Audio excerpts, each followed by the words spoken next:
अस्सलाम वालेकुम। आशा है कि आप लोग ठीक प्रकार से होंगे। आज हम अंतरा के गद्य खंड में पाठ 2 जिसका नाम है सुमिरनी के मन की का अध्ययन करेंगे, जिसमें 3 शीर्षक दिए गए हैं।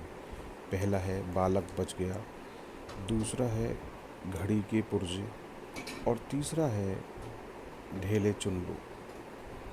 इनका अध्ययन करने से पहले हम चंद्रधर शर्मा गुलेरी जी, जो इस पाठ के लेखक हैं, उनके जीवन परिचय, उनके साहित्यिक परिचय, उनकी रचनाओं और उनकी भाषा शैली के बारे में अध्ययन करेंगे। आइए सबसे पहले हम आपको बताएं कि पंडित चंद्रधर शर्मा गुलेरी जी का जन्म 1884 राजस्थान जयपुर में हुआ था। उनकी रुचि बचपन से ही पढ़ने लिखने में थी। गुलेरी जी को संस्कृत, पाली, प्राकृत, अपभ्रंश, ब्रज, अवधी, मराठी, गुजराती, पंजाबी, बांग्ला, अंग्रेज़ी, लैटिन तथा फ्रेंच भाषाओं का अच्छा ज्ञान था। अजमेर के म्यू कॉलेज में पहले अध्यापक और फिर प्रधानाध्यापक बने। बाद में ओरिएंटल कॉलेज के प्रधानाचार्य भी रहे। उन्हें इतिहास दिवाकर की उपाधि से सम्मानित किया गया था।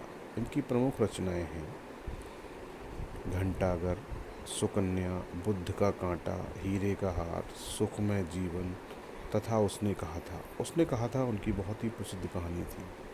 इनकी साहित्यिक विशेषताएं कुछ इस प्रकार है। संस्कृत भाषा एवं साहित्य के प्रकांड पंडित थे। उसने कहा था एक अद्भुत और नितांत भिन्न एक मौलिक कहानी लिखकर एक विशिष्ट ख्याति अर्जित की थी। गुलेरी जी एक प्रतिष्ठित निबंधकार थे।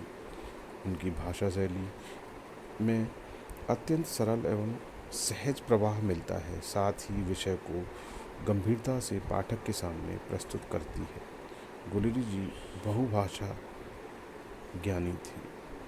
उन्होंने अपने साहित्य में अत्यंत सहज और सरल भाषा का प्रयोग कर पाठकों तक पहुंचाने का प्रयास किया है। यही गुलेरी जी की विशेषता है। यहाँ पर 3 शीर्षक दिए गए हैं, बालक बच गया, घड़ी के पुर्जे और ढेले चुन लो।